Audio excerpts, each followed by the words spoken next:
Bonjour à tous, je vous remercie d'être connectés ce jour pour notre nouveau séminaire de l'Institut des pathologies de Lyon. Nous accueillons le docteur Lucie Meunier qui est experte au niveau national et international de la prise en charge des toxicités hépatiques médicamenteuses. Elle est aussi chef de service du service d'hépatogastroentérologie du CHU de Montpellier. Et je lui donne donc la parole pour cette intervention. Merci beaucoup pour l'invitation. Donc en visio, c'est toujours un peu particulier. Ça aurait été très sympa en présentiel, mais c'est pas toujours facile à organiser. Donc effectivement, on va faire un point un peu complet sur l'immunotoxicité hépatobiliaire des inhibiteurs de checkpoint, en essayant de rester quand même assez clinique parce que bah, voilà, c'est quand même ce qu'on connaît pour l'instant le mieux, mais on pourra discuter des perspectives un peu plus mécanistiques ou fondamentales à la fin. Donc les anti-CTLA4 et les anti-PD1, c'est des nouvelles molécules, enfin qui ont maintenant, on fait que dire nouvelles molécules, mais ça fait quand même maintenant un peu plus de 10 ans qu'elles sont présentes. Elles ont été à l'origine d'un prix Nobel en 2018 et donc vous savez que c'est des molécules qui vont permettre de lever le frein inhibiteur qui exerce la tumeur sur le système immunitaire et notamment les lymphocytes et permettre du coup aux lymphocytes d'avoir une action antitumorale. C'est quand même une révolution dans la plupart des cancers parce que ça a changé le pronostic de la plupart des cancers, comme par exemple le mélanome et le cancer du poumon.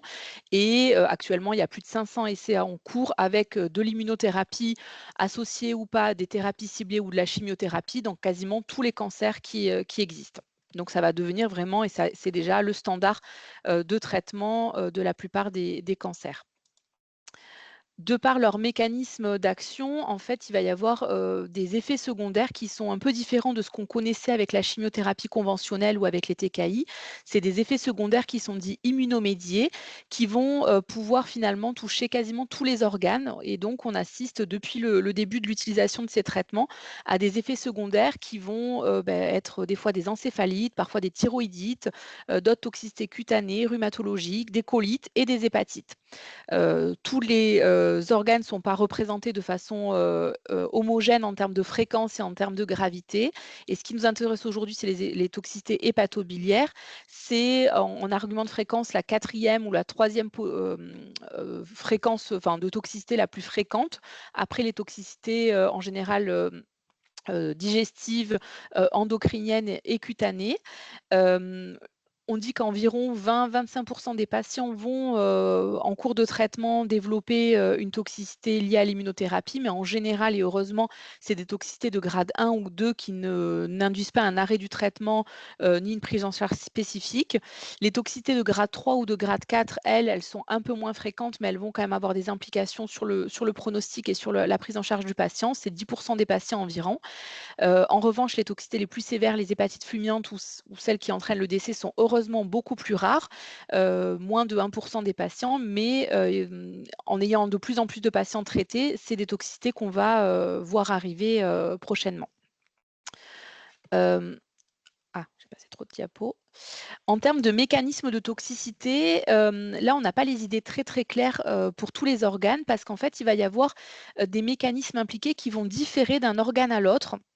Et donc, on voit par exemple, dans, la toxicité, cardiaque, qu'il va y avoir par exemple une réponse, médiée par les CD8, alors que dans la toxicité, thyroïdienne, ça va plutôt être une médiation, humorale.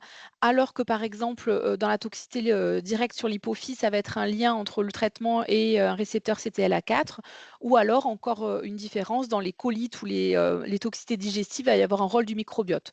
Donc tous les mécanismes de toxicité, de ces immunothérapies, elles varient, un petit peu en fonction des organes et il ne va pas y avoir tout à fait les mêmes, implications, cellulaires ou humorales, ce qui, complexifie un petit peu la compréhension. Et ce qui explique que sur le foie, par exemple, on n'est pas complètement encore bien élucidé le mécanisme de toxicité. Ce qu'on connaît pour le moment en termes de toxicité mécanistique, dans le foie, c'est les travaux, de l'équipe de Catherine Gutt, donc qui travaille en Angleterre, à Londres, qui a déjà fait plusieurs publications sur le sujet, et qui a déjà mis en évidence sur une première publication, donc là, c'était, des prélèvements issus de patients qui ont fait une hépatite à l'immunothérapie et qui étaient comparés à d'autres patients qui avaient eu l'immunothérapie mais sans hépatite et d'autres patients sains. Et donc parmi, un peu les conclusions, ils mettaient en évidence que ont retrouvé dans le foie une colocalisation de macrophages d'une expression des CD 163 et CCR2 et de cellules T CD8 cytotoxiques. Et ils mettaient en évidence qu'en périphérie, il y avait une baisse des monocytes, donc peut-être un recrutement dans le foie. Donc les conclusions de ce premier travail, qui était sur un faible effectif de patients, à partir d'hypothèses qui n'étaient pas encore bien définies, c'était de mettre en évidence qu'il y avait une colocalisation en cas d'hépatite, de réaction toxique dans le foie, et de macrophages et de lymphocytes, donc ce qui leur faisait un peu évoquer que le mécanisme de toxicité passait par ces cellules. La même équipe a continué à travailler donc toujours sur la toxicité des inhibiteurs de checkpoint. Et là, cette fois-ci, ils ont réussi, et c'est les seuls qui l'ont mis en place, à établir un modèle murin de toxicité de l'immunothérapie, pas juste en injectant les molécules d'immunothérapie comme c'est fait par plusieurs équipes, mais également en allant stimuler, en injectant entre deux injections d'anti-PD1 ou d'anti-CTLA4 du TLR9 qui va mimer un peu le stimuli intestinal qui pourrait être provoqué en fait par le microbiote. Et du coup, avec ça, ils ont dans un premier papier déjà bien mis en évidence que ce modèle murin, il mimait vraiment très bien ce qu'on voyait chez l'homme.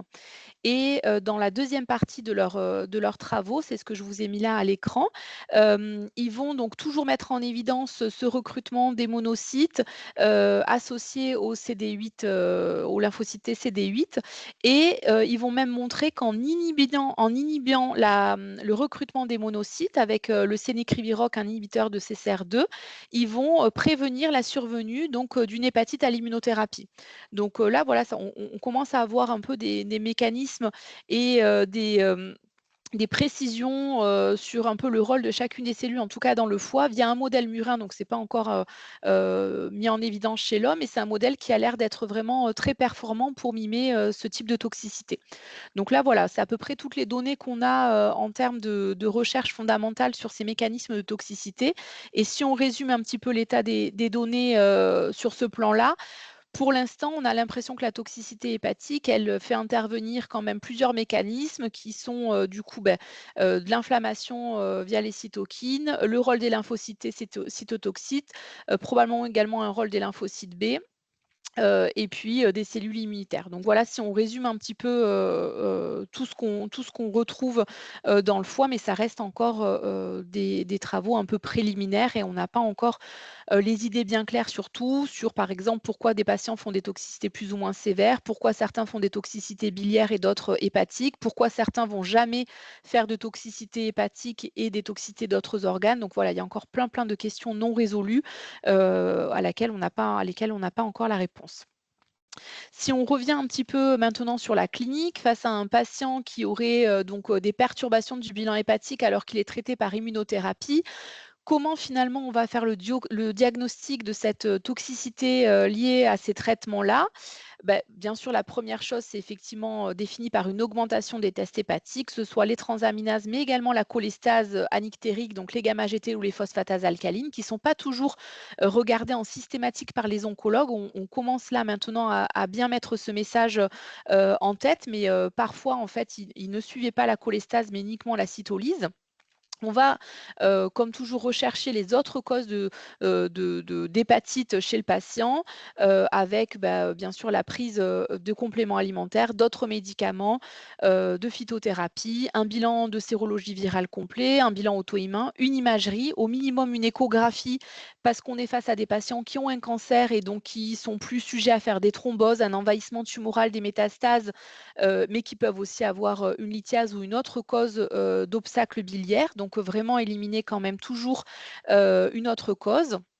Le délai de survenue de la toxicité par rapport au début du traitement, en moyenne, et je vous ai mis sur les données là de la publication des Anglais, en fonction de la combinaison de thérapie ou de la monothérapie. Et donc, on voit qu'en cas de combinaison, la durée moyenne de survenue de la toxicité, c'est 51 jours. Quand on est avec des anti-PD1 en monothérapie, c'est plutôt 106 jours, donc 2 à 3 mois en moyenne. En pratique, c'est quand même ce qu'on voit. Mais là, j'attire vraiment sur votre attention attention sur vraiment un point très, très important, c'est qu'avec l'immunothérapie, on peut avoir des toxicités après seulement une injection, donc un déclenchement qui peut être très rapide, mais également très tardif. On peut avoir des patients qui font une toxicité après 1, 2 ans, voire plus de traitement. Donc là, tout ce qu'on connaissait dans la toxicité médicamenteuse avec des délais un petit peu médians de survenue des hépatites, de toxicité, entre, en général, on disait moins de 6 mois et plus de 5 jours. Tout ça est un peu remis en question avec l'immunothérapie puisqu'on peut avoir vraiment des délais qui sont très, très, très variables. Une fois qu'on a donc évoqué ce diagnostic, un autre élément important va être de caractériser l'hépatite en regardant vraiment précisément le ratio entre les alates et les phosphatases alcalines pour essayer de déterminer si l'hépatite elle est plutôt cholestatique, cytolytique ou mixte. Et ça, c'est des données finalement qui sont assez récentes puisque vous verrez dans les recommandations de 2018 ou les premières recommandations, on parlait vraiment que de cytolyse et que d'hépatite cytolytique. Et finalement, il y avait une prise en charge qui était vraiment commune, quelle que soit la présentation biologique. Et finalement, avec donc notamment les travaux qu'on a menés avec Fanny et l'équipe de Lyon et de Toulouse, on a mis en évidence qu'en fait, si on est assez exhaustif sur la toxicité, un tiers des patients ont finalement une hépatite qui n'est pas cytolytique, mais plutôt cholestatique. Et ça, c'est des données qui ont été également retrouvées chez l'équipe anglaise, avec environ 50% des patients qui avaient ou une forme mixte ou une forme cholestatique. Donc ça, c'est des données assez importantes puisque si on regarde que la cytolyse, on va perdre la moitié des patients ou passer à côté du diagnostic de toxicité et continuer un traitement qui potentiellement peut aggraver les choses. Et pourquoi finalement il va y avoir des profils de toxicité un petit peu différents? Probablement parce qu'en fait, les cellules hépatiques qui vont être touchées sont pas toujours que les hépatocytes. Ça, c'est quand même le plus fréquent et on sait qu'on peut avoir des formes très sévères, voire des formes fulminantes. Mais les données du réseau Resamic, donc le réseau de l'IGR qui avait publié il y a 2 ans quelques cas de patients qui avaient des formes de toxicité de l'immunothérapie très particulières avec plutôt une atteinte vasculaire. On a retrouvé chez 3 de ces patients à la biopsie une atteinte vraiment de type syndrome d'obstruction sinusoïdale, donc vraiment une atteinte vasculaire en lien avec l'immunothérapie. Donc c'est extrêmement rare, mais j'ai été contactée la semaine dernière pour un cas similaire à Toulouse et probablement qu'on n'y pense pas assez sur ces formats de toxicité qui font vraiment évoquer d'autres choses. Mais potentiellement, l'immunothérapie peut avoir une toxicité vasculaire et donc induire des maladies vasculaires hépatiques. Et puis la 3e cellule qui va être potentiellement touchée, c'est le cholangiocyte. Et ça correspond bien en fait aux formes cholestatiques ou mixtes qu'on a décrites. Dans cette série de patients, en reprenant les données de la pharmacovigilance française, on avait retrouvé 48 cas de patients étiquetés cholangites secondaires à la prise d'immunothérapie. Tous ces patients avaient uniquement des profils biologiques mixtes ou cholestatiques, avec un délai d'apparition de la toxicité qui était beaucoup plus long que ce qu'on avait décrit avec les toxicités cytolytiques. On était à plus de 6 mois. Et ces patients, ils avaient soit une anomalie macroscopique à l'IRM ou à l'écho-endoscopie des voies biliaires, de type un peu cholangite sclérosante secondaire ou cholangite inflammatoire, ou alors quand ils avaient des voies biliaires macroscopiquement normales, quand on regardait la biopsie, il y avait des anomalies microscopiques des voies biliaires. Donc c'est vraiment une atteinte spécifique de l'immunothérapie qui a été décrite et qui est probablement un petit peu plus difficile à diagnostiquer et donc probablement sous-diagnostiquée et pour lequel voilà, on essaye vraiment d'alerter pour que les oncologues, quand il y a une cholestase qui apparaît, aillent à l'IRM, voire à la biopsie, pour faire ce diagnostic-là.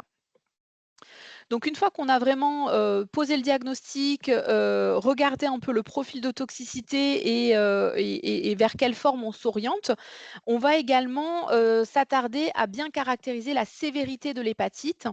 Et là, si on regarde uniquement les recommandations, on va regarder que le grade CTCAE, donc c'est le grade que vous connaissez qui est utilisé pour toutes les toxicités en oncologie. Et donc ce grade-là, jusqu'à présent, la version 4 ne se basait que sur les transaminases. La version 5 tient en compte la bilirubine, mais dans les recommandations, jusqu'à il y a peu de temps, on allait traiter les patients qu'en fonction du nombre de fois la normale d'augmentation des transaminases, sans tenir compte de la bilirubine ou du TP. Or, on sait et on utilise par exemple pour les autres hépatites médicamenteuses d'autres scores qui sont le score d'Ilin ou d'ILI-IEGW.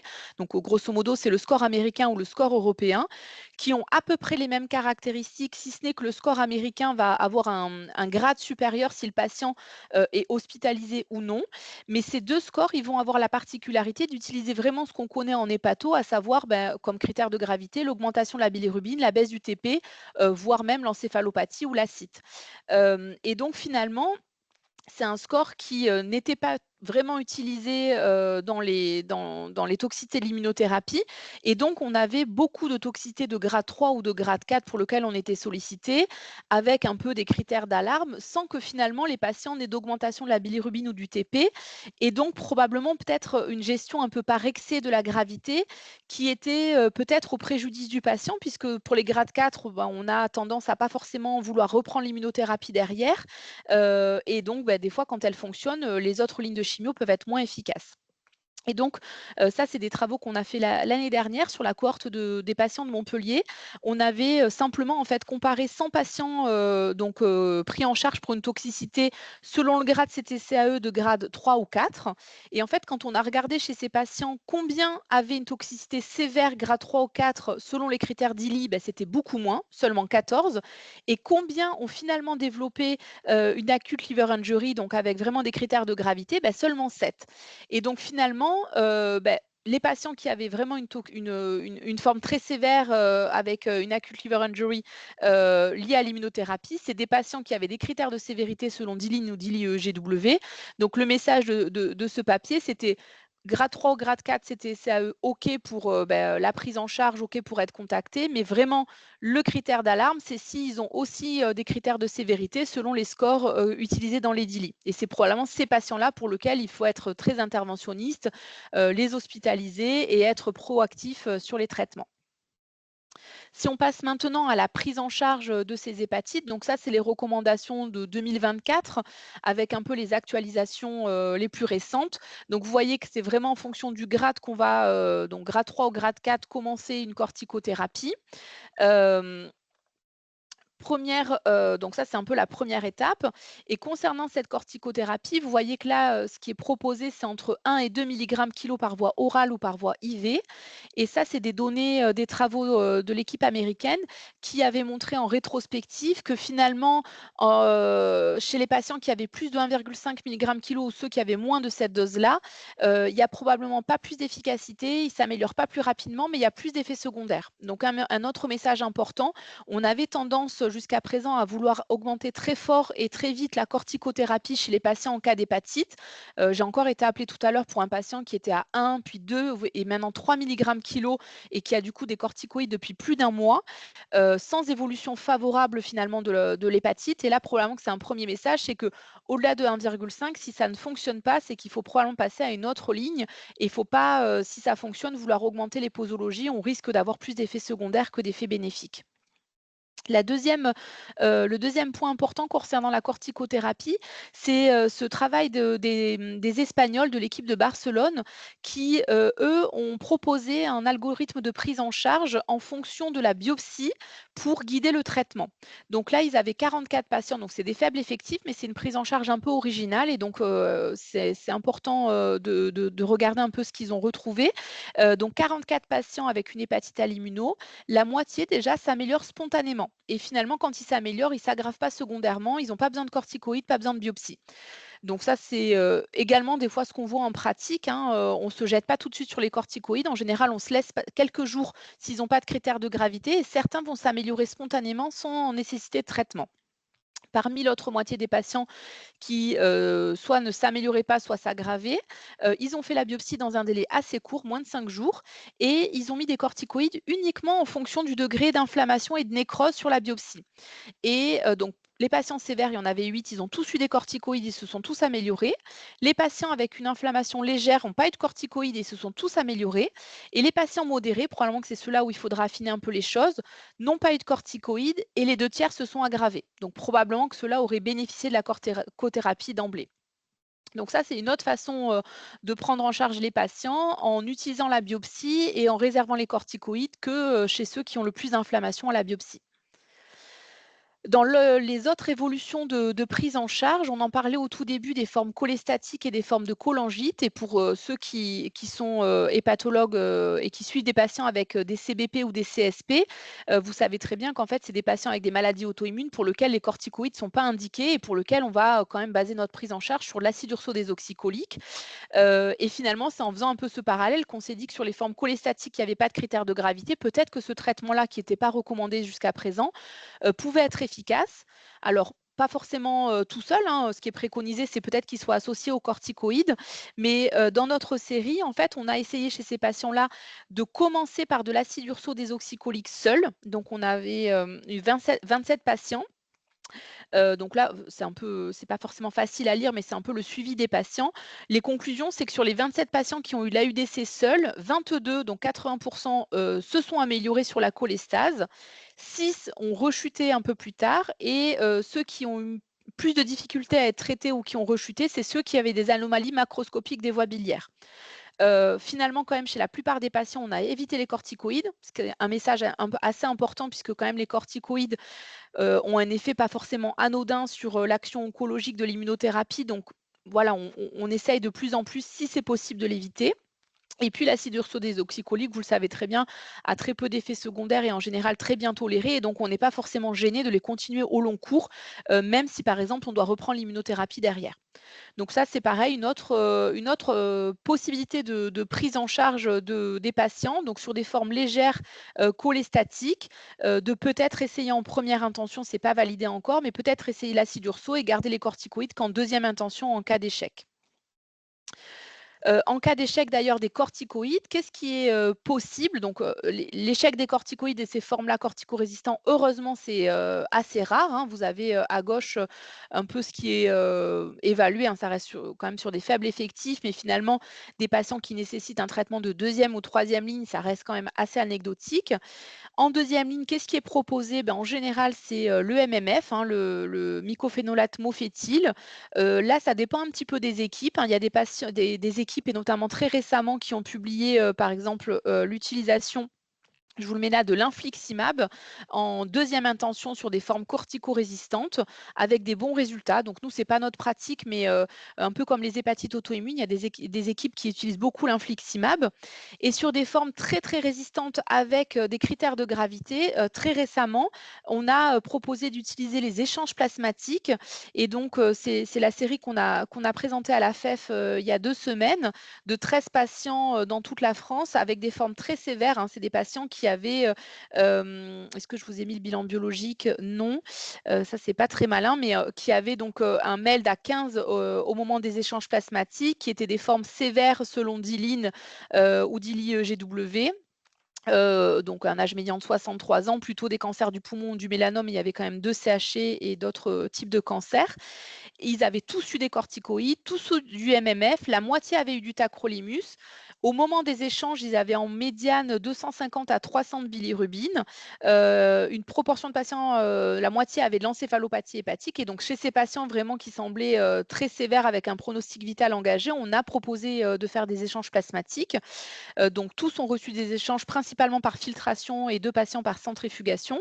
En moyenne, ils ont eu 4 séances d'échanges plasmatiques. Et donc au final, sur les 13 patients, 3 sont décédés quand même de l'évolution péjorative de l'insuffisance hépatique. 3 autres sont décédés, mais pour progression du cancer ou choc septique pour un des patients un peu à distance des échanges. Et par contre, les 7 autres patients ont survécu malgré la toxicité très sévère. Et d'ailleurs, pour 5 de ces patients, un traitement oncologique sans immunothérapie, bien sûr, mais un traitement de deuxième ou troisième ligne d'oncologie a pu être repris, permettant de toujours essayer de traiter ce cancer. Donc, c'est quand même une réussite et c'est quand même une option qu'il faut envisager, même si pour l'instant, on ne sait pas encore très bien, est-ce que ça doit rester une option de dernière ligne chez des patients très sévères, ou est-ce que finalement, il ne faut pas l'évoquer plus précocement dans les formes corticorésistantes pour pas avoir des patients qui finalement arrivent aux échanges avec des toxicités trop sévères et pour lesquelles on a moins de chances de passer le cap. Enfin, dernière question qui revient très souvent une fois qu'on a passé la prise en charge de ces patients. c'est finalement est-ce que, l'oncologue il va vous rappeler avec, le bilan biologique, qui s'est amélioré et lui il va vous dire: Voilà, mon patient il s'est amélioré bien, est-ce que je peux reprendre l'immuno?» Donc ça, c'est une question qui est toujours un peu, délicate et qu'on discute souvent en RCP. Si on se replace, il n'y a pas si longtemps, hein, 5-7 ans en arrière, au début de l'avènement un peu de ces immunothérapies et de ces toxicités, en fait, grade 3, grade 4, c'était une contre-indication formelle à reprendre l'immuno. Donc en fait, en général, on disait non, sauf qu'en pratique, on était face à des patients qui avaient un mélanome, qui avaient 30 ans, des métastases cérébrales et donc finalement, petit à petit, on a un peu repoussé les limites et on s'est dit que, le pronostic, il était quand même plus au cancer qu'à l'hépatite. Donc dans la série, donc toujours avec l'équipe de Lyon et de Toulouse, on avait sur les 117 patients inclus, finalement rechallengé avec de l'immunothérapie chez 44 des patients et on retrouve finalement les mêmes données qu'avaient publiées les Barcelonais en 2022. Chez ces patients-là, finalement, il n'y a que 20 à 30 des patients qui vont faire une récidive de l'hépatite en reprenant l'immunothérapie et d'ailleurs, quand cette hépatite, elle récidive, comme ils sont surveillés de près, elle n'est pas forcément beaucoup plus sévère.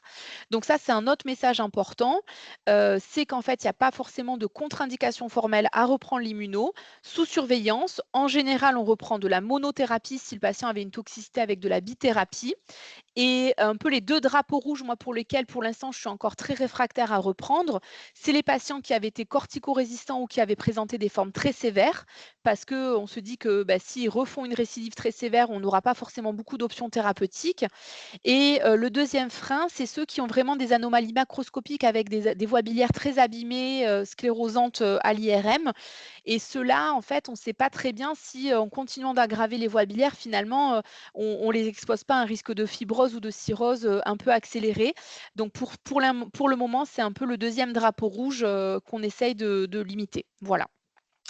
Donc, je vous ai un peu fait l'overview là de ce qu'on connaît, sur la prise en charge, sur, les mécanismes de toxicité, de ces hépatites à l'immuno et vous le savez et vous le découvrez probablement, il y a encore beaucoup, beaucoup de questions, non résolues, donc notamment dans la prise en charge. Donc cette, slide elle est un peu lourde, mais c'était un peu pour lister toutes les questions auxquelles on n'a pas encore bien répondu, notamment sur les stratégies thérapeutiques, en fait, on voit quand même qu'il y a des patients qui peuvent s'améliorer sans corticoïdes, mais on a besoin de biomarqueurs pour savoir lesquels, on peut laisser, s'améliorer spontanément et pour lesquels il faut être plus proactif et mettre les corticoïdes.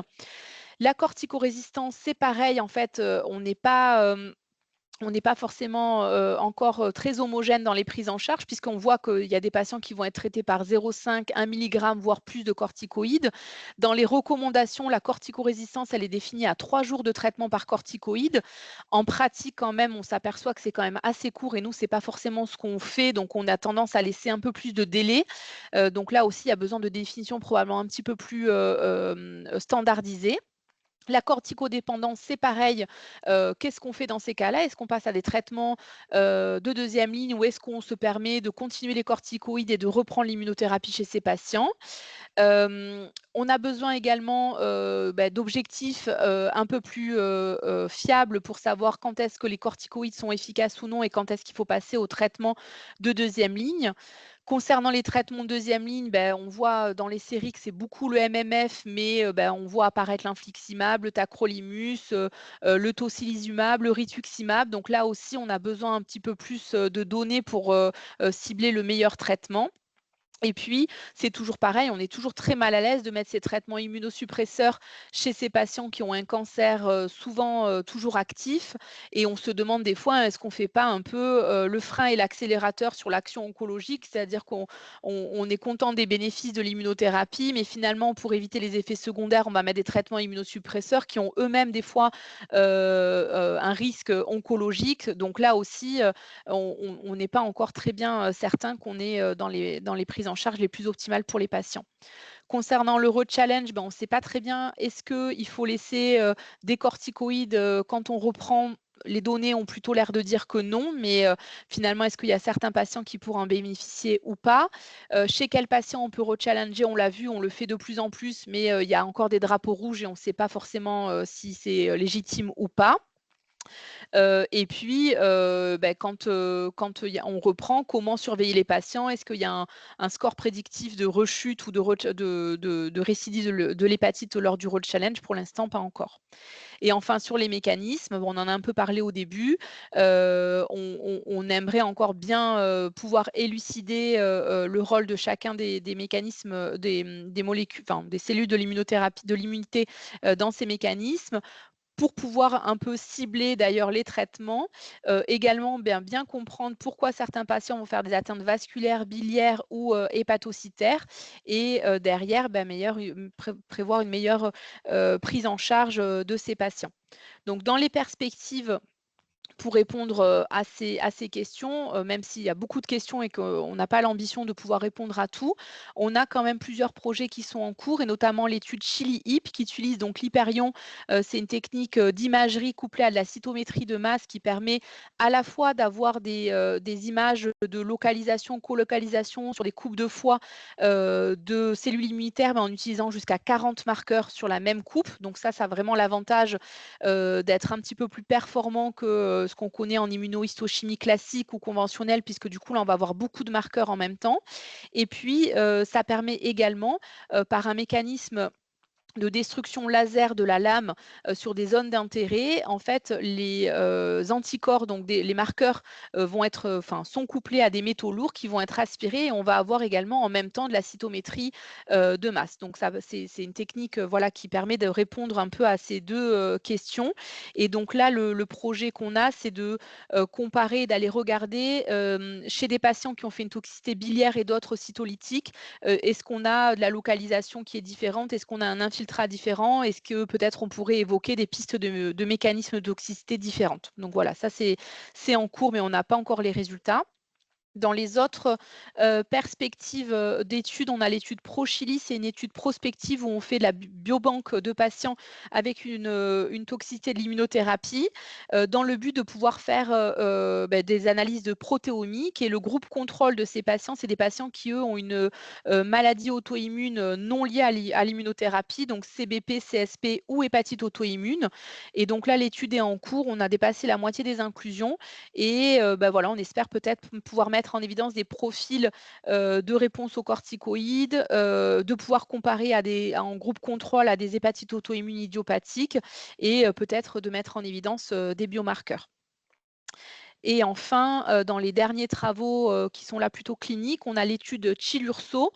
Donc là, c'est un essai randomisé qui va permettre de comparer, l'acide urso aux corticoïdes dans les formes cholestatiques, hein. Je vous ai montré, nous, des données qu'on avait rétrospectives sur une série de patients, mais on n'a pas, d'essai randomisé pour vraiment, renforcer le niveau de preuve.